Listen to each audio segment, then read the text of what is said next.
Hey everyone, happy, what day of the week is it right now? I don't know. I think it's some weekday. Thursday, right. So I got some good news to give, actually. Oh, spoiler alert. Part of the good news you're seeing is actually right here. That's Professor Cortex. For those of you who don't know my channel, I have a bunch of cats and I rescue and I help rehome cats. I share a lot of tips and tricks about how to take care of cats. I share about the chronicles of me living in an apartment with a bunch of cats. So my name is MeloCat, and today I have some great news to give. And you're probably going to wonder, what's the great news? Okay, so previously there has been a bit of an issue going on. So Professor Cortex is actually the first pedigree cat in my house because the closest to pedigree. Wait, why do you have something in your eye? Okay, that's just some gunk. So he is actually the first purebred cat, pedigree cat in my house. And if you've been following my channel, you know that most of my cats are actually ex-street cats. Other than Ding Ding, Ding Ding was actually abandoned by some people at the same place. So Ding Ding is a half grumpy cat, I think, and half British short hair. So kind of a pedigree cat, I guess, and purebred, half purebred, not purebred. Anyway, so he's actually the first one that is pedigreed, and I thought it would be very easy to get him a home, as supposedly I was a foster. Hey, Picker 2010. So supposedly I'm supposed to the foster doing a few things. First of all, help find him a home. Second of all, cure him of whatever ailments he had, which is still actually in the middle of investigating right now. He's got some GI issues, so he has perpetual chronic loose stools, and I still have yet to find out what it is. I think we're probably gonna have to do a biopsy because all the other blood tests and everything, it came out okay. So we don't know what's the problem. But before I tell you the good news, I need to tell you a little bit of background information. So I thought a pedigree cat, purebred, would be easy to find a home. Not true.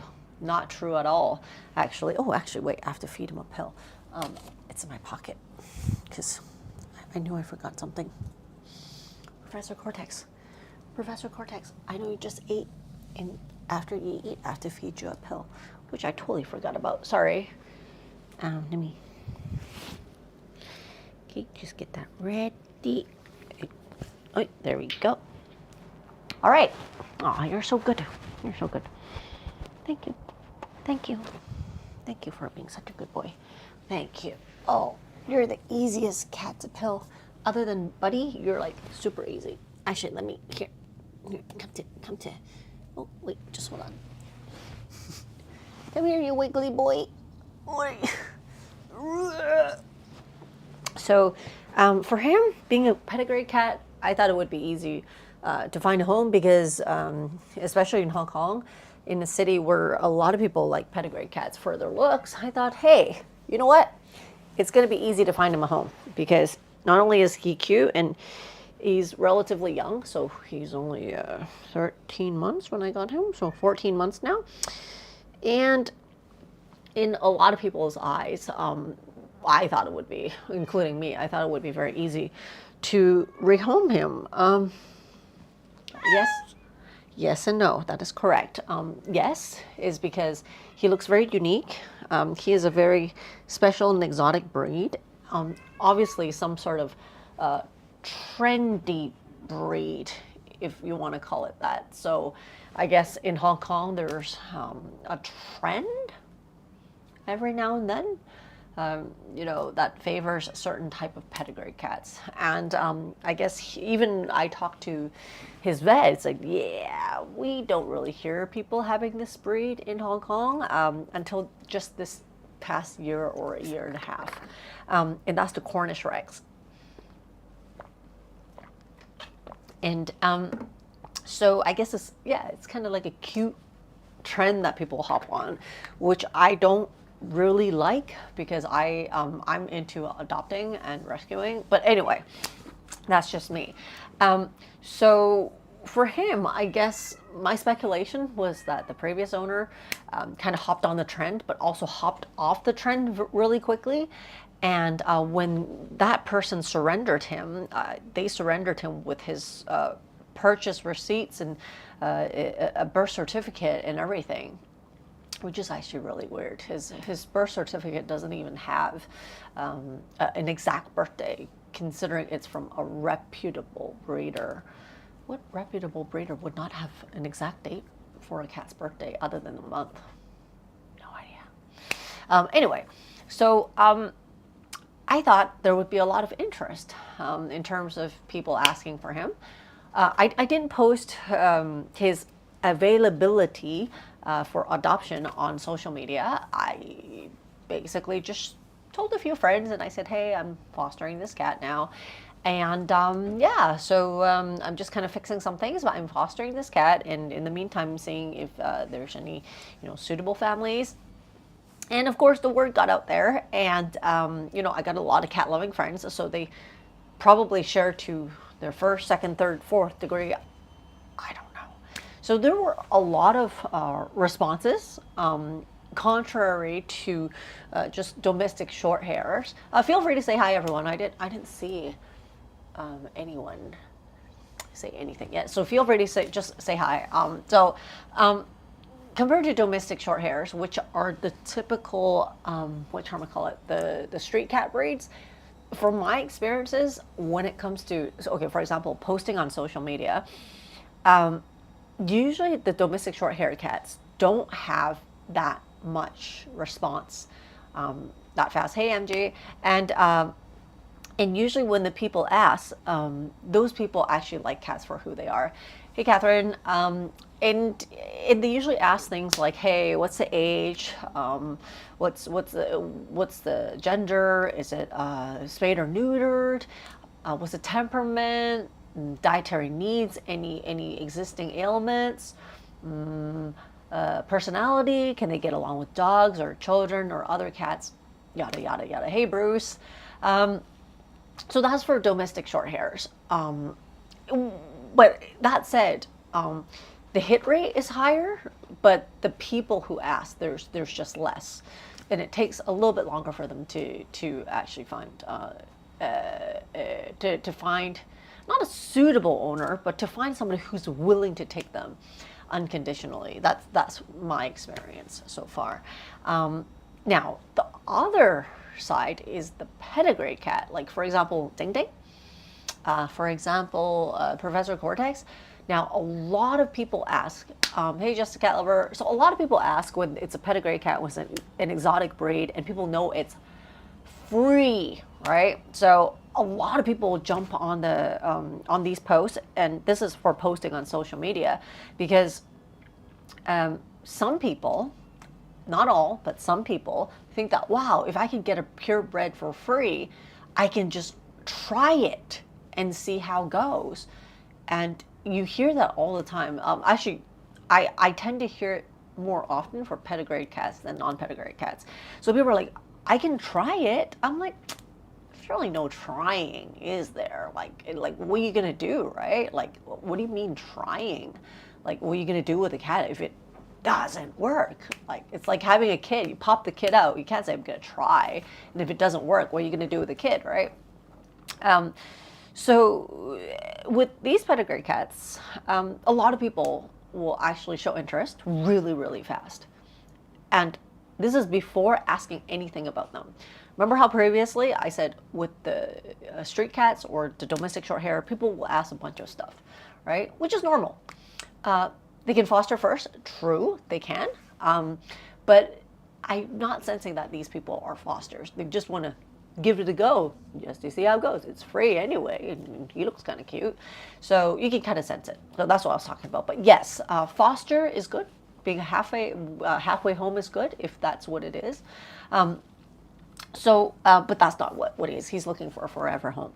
So for him, people don't really ask much. They don't ask for the gender. They don't ask, oh, they do ask for a gender. They don't ask for the temperament. They don't ask about the dietary needs, its lifestyle needs, experience for the owner, any requirements in terms of getting along with cats or dogs or children. They don't care.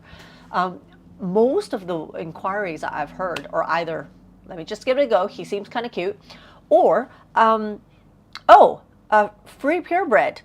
I'll take him. Where do you live? I can come to you right away.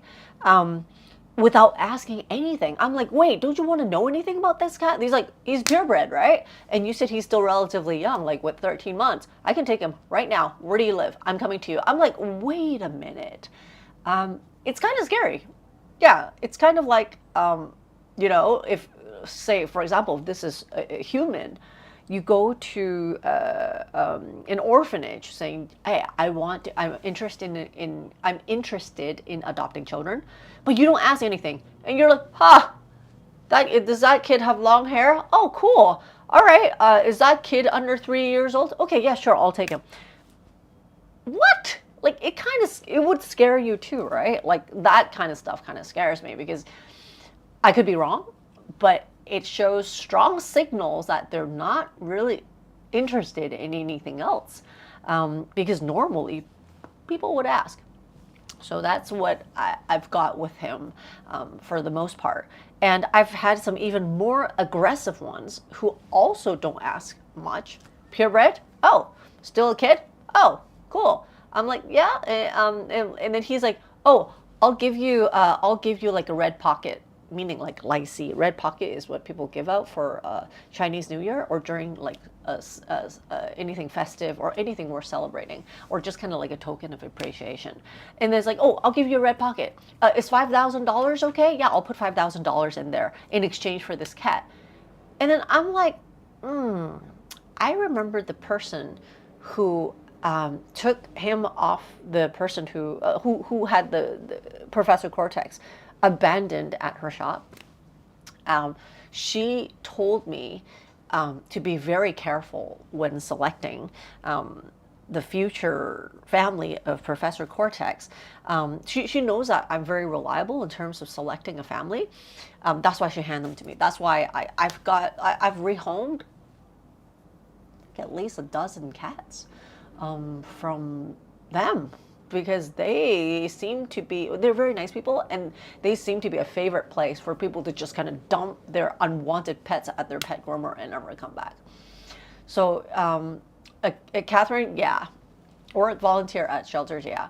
Bruce, hear me, red flags, definitely screening them. Oh yeah, like for me, when I screen my potential families for the animals I'm rehoming, I just do it as if these animals, cats, dogs, doesn't matter, birds, reptiles, that they are my children, and I'm handing you my children. That's how careful I am. Like, some people might find it like, they're like, why are you asking so many questions? I'm like, I'm not interested to spy on your life, but I do want to make sure that you have the intention and that you're suiting, and that you're in the right mindset to be a forever parent, forever home through thick and thin, right? I'm handing you a life here. I am responsible for their future well-being. Of course, I can't guarantee that it's going to be perfect, but I will do what I can do, as much as I possibly can, even if it means, making people a little bit annoyed sometimes, by asking, just a few more questions. But frankly, from my experience, the ones that are really sincere about being the forever parent, they don't find it annoying. They actually find it quite normal that, I would ask, because they too would ask the same questions if they're handing an animal to somebody. Anyway, so for him, the aggressive ones would be like, hey, I'll give you a red pocket for $5,000 or for $3,000, $2,000 Hong Kong dollars. I'll come pick him right away. But the red flag was that the lady who handed him to me said, you have to be very careful because the resale value, I hate that word, the resale value for Professor Cortex is still very high, despite the fact that he was neutered. He's a male and he's at 13 months. His resale value is still very high in the market. I hate it. Like, I hate the way that it said, but I know what she meant. So I have to be super careful, because if he ends up in the wrong hands, he's just going to get resold again. They can't use him for breeding purposes, but because it is still a pretty rare breed in Hong Kong, and the fact that he is a purebred at 13 months, he could, believe it or not, still sell for about $2,000 US. So the fact that these people who's very eager to give me a red pocket for how much? $500, $600 US.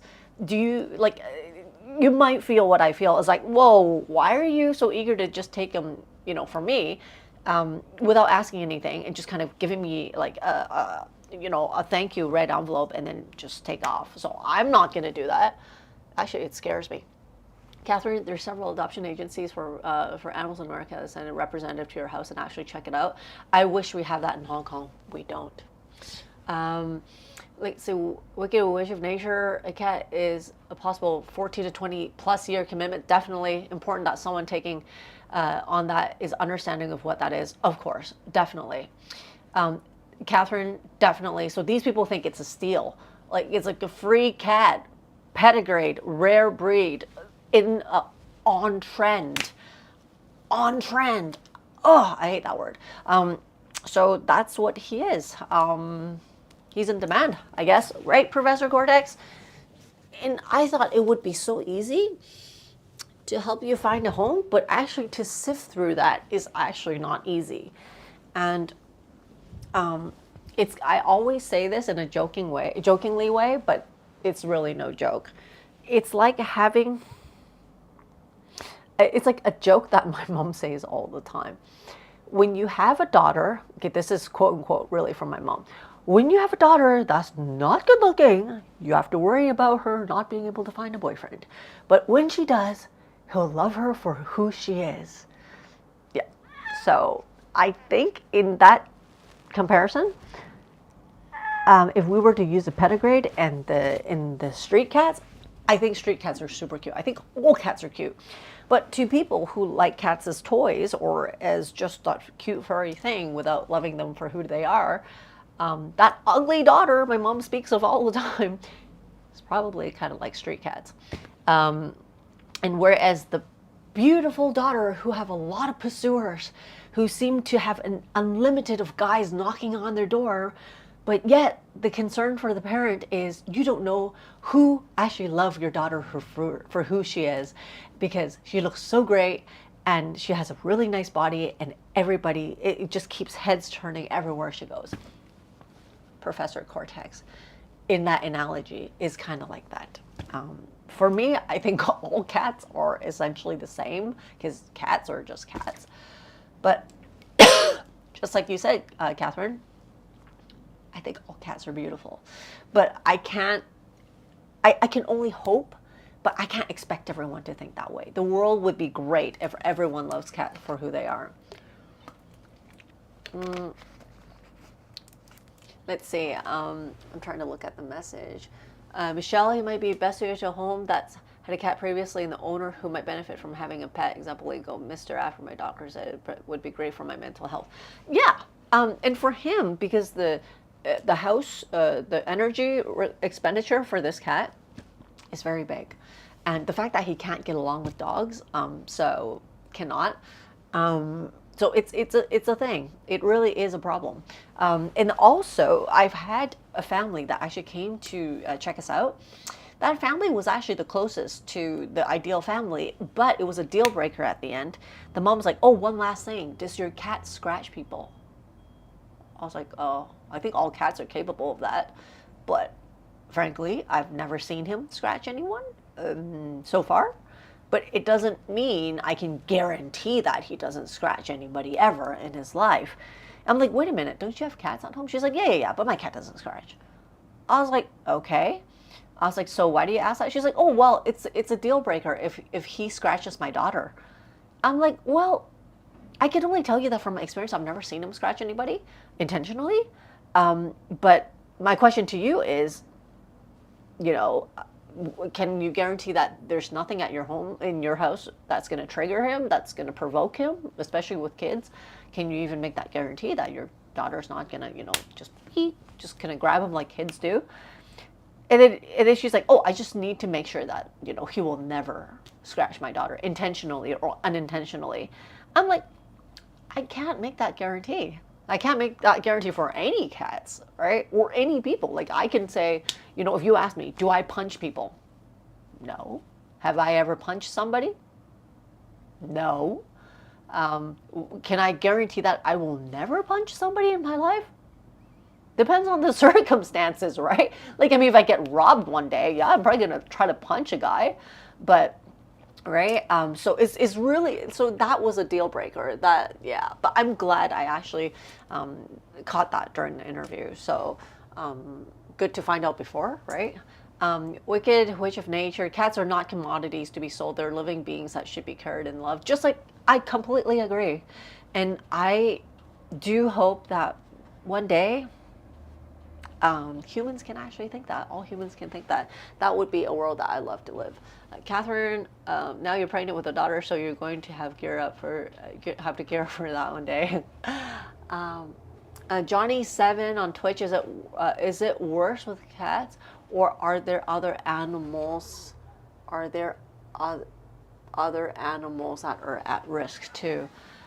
I think not just cats, even like exotic animals, like the protected species, a lot of the endangered species, or things that we shouldn't have as pets. Yeah, those get exploited a lot too, and I hate that. Hey, Adrian, even the nicest of cats can scratch occasionally. Bruce, yeah, even the nicest of humans can punch someone in the face. You know, we can't guarantee such things. But it's kind of double standard for her. I'm like, well, can you guarantee that your daughter doesn't, you know, provoke the cat? And she's like, oh, that's different. I'm like, double standards. Tom, good to see you during the live as well. Thanks for coming in. Wicked Witch of Nature. If a person gets scratched, it's usually because the person crossed a boundary. Agreed. X-ray for the win. I just got here and I heard there was punching. Hey, X-ray for the win. Long time no see. Catherine, horses can be very hard to find the right owners due to what breed they are, pedigree, etc. Which actually reminds me, there was a joke in Hong Kong. I think it was from the SPCA or from the local shelter. Wait.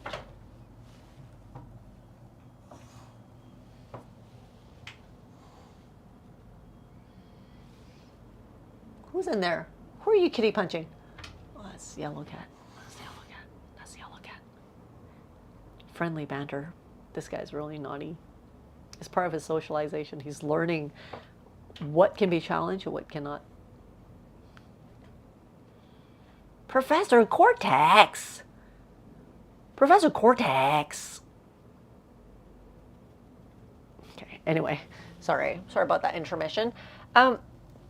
So, it's true. It's, you know, sorry, you said horses. So there was a joke.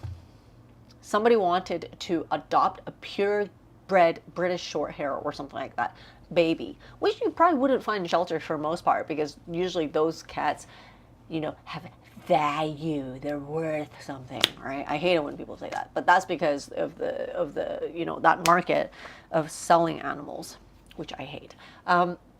So the person that was in that shelter asked, you know what, while you're asking that, because it's obviously a ridiculous request, so they asked, it's like, do you speak fluent English? Are you pure British blood? And have you resided in UK, and do you have a UK passport? And then what is your ancestry and bloodline? And also, are cats ever allergic to you?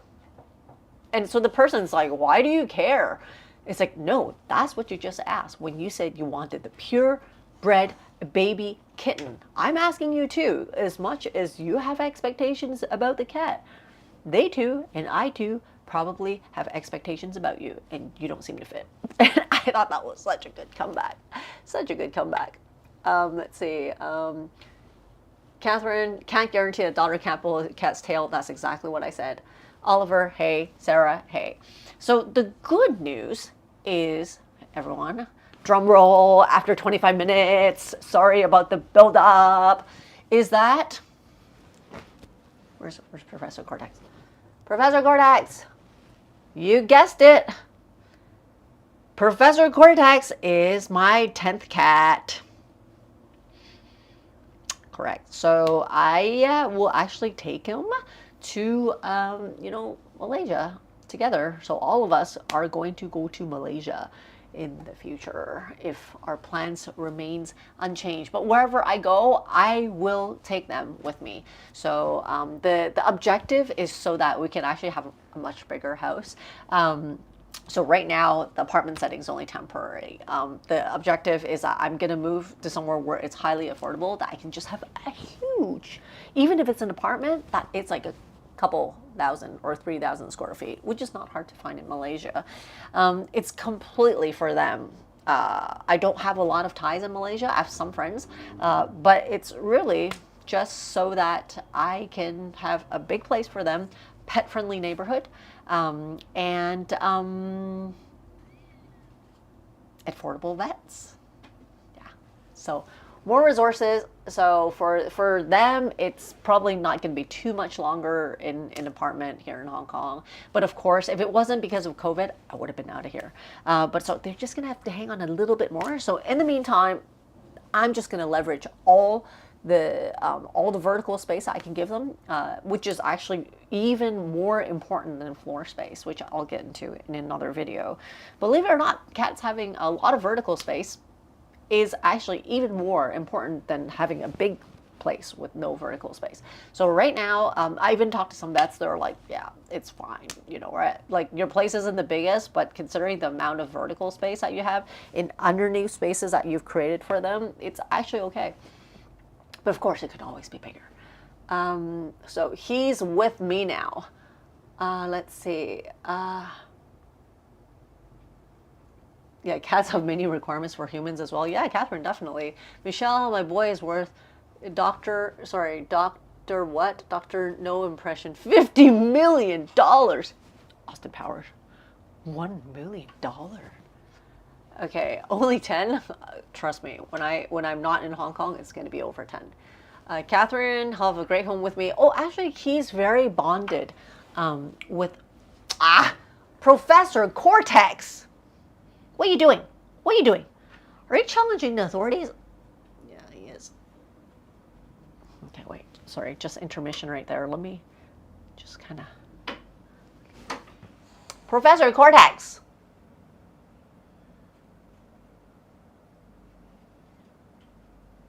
Look at him, look at him. Just a little brat.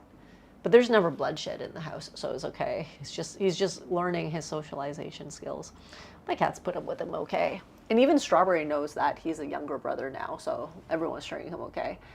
House tour in the future, sure. Yay for the foster fail. Yay, cats love vertical space. It's actually, it's very important to them for their well-being physiologically, mentally, psychologically. Yeah, it's actually more important than you think. Wait, what? Yeah, I'm getting a new home? Yeah, actually after COVID. Yeah, which is much bigger than here. So right now, yeah, that's, oh my God, there goes Professor Cortex again. Professor Cortex! Professor Cortex! Okay, wait, I'm gonna show you this. Ugh! Sorry, okay. Professor Cortex. Cortex.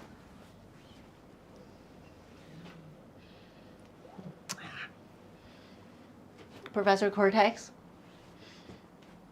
what are you doing?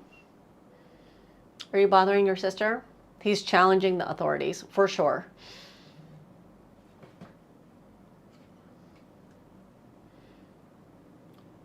But it's actually, they don't fight that hard, actually, if you ask me. Professor Cortex. Professor Cortex. But he's got a long way to go. He's got some major GI issues, and it's gonna take forever to even just find out what's going on. Hi, MeloCat. Thanks for being a good sister. You know, they all have actually accepted him. So he's doing very good here. Okay, he's doing so good. And I just want to take the opportunity to say, you know, thank you for all of you for supporting my channel by, you know, coming in, sharing my videos. And for those of you who's on Patreon, thank you, because all the rescues and all the feeding community cats and dogs that I do is basically out of pocket. The recent rescue with the 2 baby kittens, that was successful, but that's another sad story behind it. But yeah, thank you so much everyone for supporting my channel. My channel is like 5 years old this year, and if it wasn't because of all of you, like, you know, it wouldn't be where it is like right now. And I really do look forward, you know, to having a bigger family, a virtual family as time goes by, and looking forward to having more cats in the future. Look at that. And really, yeah, I just want to say thank you, because there's a bunch of you here that's on my Patreon, and I just want to say thank you once again. And if you're not on, consider supporting my Patreon. The information's in the description of all of my videos. And if you're not on my Discord yet, do join my Discord. Look at it, look at it. He's pretending nothing's happening. Now, right now, the vertical space is making up for it. So they're still okay. I mean, they're still thriving. They have their own space. The resources, there's no competition. There's enough beds. There's enough hiding spaces. Definitely enough food dishes and water dish. Hey, and my cat's actually learned that, you know, his style. He's not like any of my other cats. He doesn't, oh, yeah, his favorite is Burrito. But Burrito finds him a little bit annoying. Right, Buddy? But Buddy puts up with him. Oh, Buddy, you're such a good brother too. He could be annoying, and he likes to hang out with you, I know. Because Buddy doesn't like to groom my cats, and he doesn't like to like sleep with my cats, and he kind of likes that style. He kind of gets put off when my cats start grooming him or try to sleep with him. But Buddy doesn't do that, so he likes to hang out with him a lot. And before I wrap up, just a little bit of an update on Ding Ding. So Ding Ding either sprained her elbow or at most have a micro fracture. She's actually going to go back to the vet tomorrow after her cage rest for about 12 days now. Ding-a! And I'll keep you guys posted in terms of her progress, because tomorrow we might get an x-ray just to double check on things. Yeah, as you can see, she's limping a little bit. Yeah, but it's not like a major, because they said she might have like a hairline fracture. So don't know how she got that. So that's the update on Ding Ding. I'll keep you posted tomorrow. Yeah. Hey, buddy, you've been a really good brother. Thank you. Thank you, buddy. Thank you, buddy. Oh, there he is. Oi, oi, oi, oi. More drama, drama, drama, drama. See, they can actually put up with him, okay? Although to some of my cats, it's kind of annoying sometimes, but they just kind of let him. Strawberry's been a very good sister. She puts up with him. She kind of figured out that he's the new little brother, and she just kind of let him do whatever, no matter how annoying. Oi, oi, oi. I'll upload another one where sometimes he plays too hard with Buddy and she'll jump in to intervene to protect the boyfriend. So you can see that Ding Ding's limping. Ding. Okay, anyway, okay, so that's it. That's my good news, and I just want to say thank you for coming in. And this good news have been a little bit delayed, so I apologize about that. But nonetheless, still good news, so that's good. Yeah, everyone, thanks for being part of my channel. Thanks for being part of my good news. And yeah, have a great day. Join my Discord if you haven't already, and I'll see you around.